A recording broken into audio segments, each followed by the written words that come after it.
abashaka kujya gusura bizera bariyo aracebura aragenda kuko Imana yari ibyemeye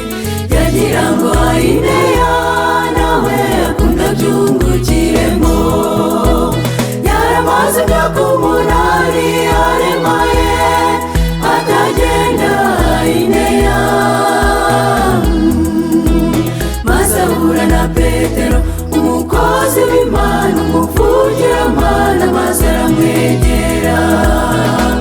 amubwira mu ijwi rituje riturutse ubutware ati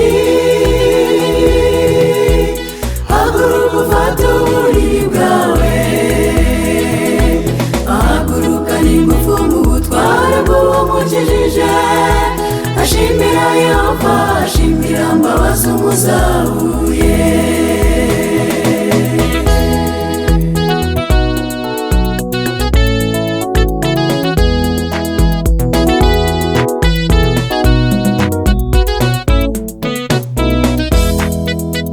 maze ahamagarwa Yopa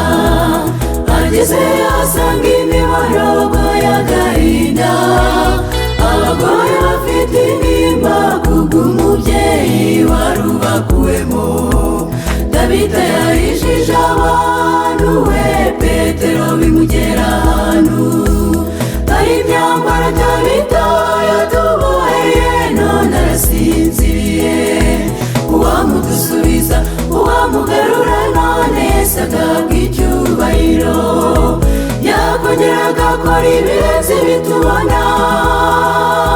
mu kirorero cy'Iyopa imiborogo ikagenda nkome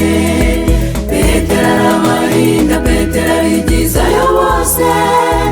agerekaho kubabwira ngo nibasohoke asigarana n'intumbi ya Tabita gusa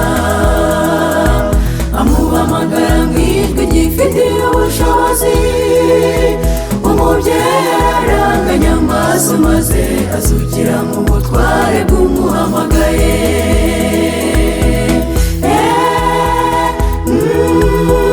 dushima Imana yemeye kumuzura dore uko yongeye kuba muzima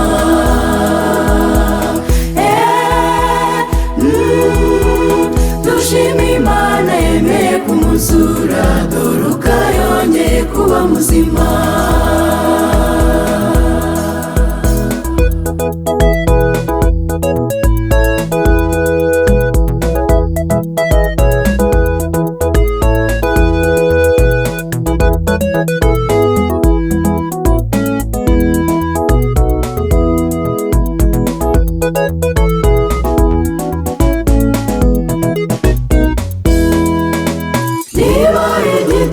cyabereye Yopa nta kiruti cyabereye kwa Tabita umuntu w'Imana amaze kumuzura kiratwereka icyabera abazakorera i Kanani kiratwereka tugeze ku nyanja